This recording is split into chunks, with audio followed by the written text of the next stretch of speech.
Now about sticking. When I was learning to play, my first teacher told me, my only teacher, in fact, told me that the rule was you play left, right, as much as possible, as often as possible, and you only doubled up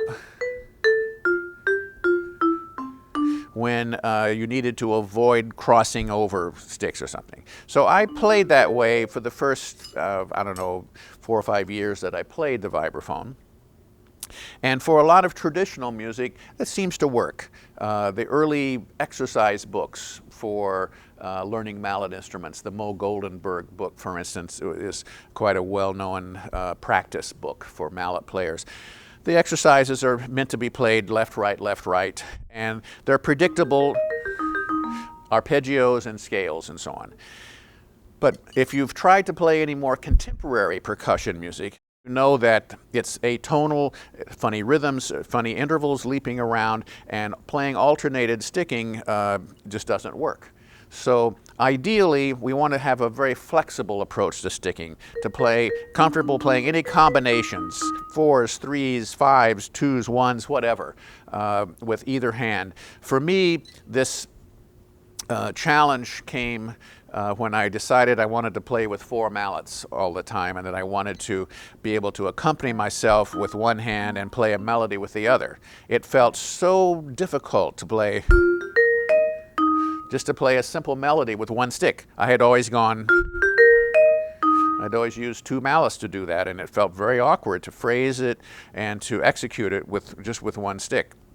So I realized I needed to develop more freedom with my sticking, and I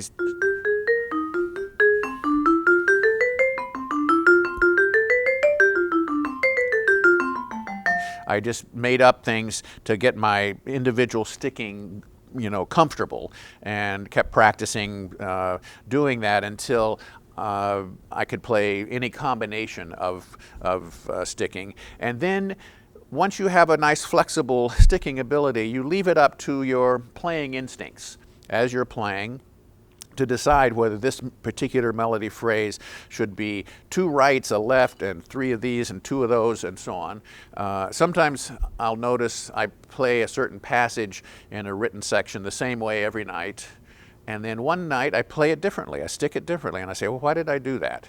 And I realize because I decided to accent a different note, that caused my brain to decide, well, in that case, a more natural sticking would be to do 2 rights here and then the left there, and so on. So the instinctive part of the playing process makes better decisions about how to stick something, how to execute something, than we can do it consciously. So we develop these abilities to play, and then we rely on those instincts to serve us as we play. And that's my advice about sticking.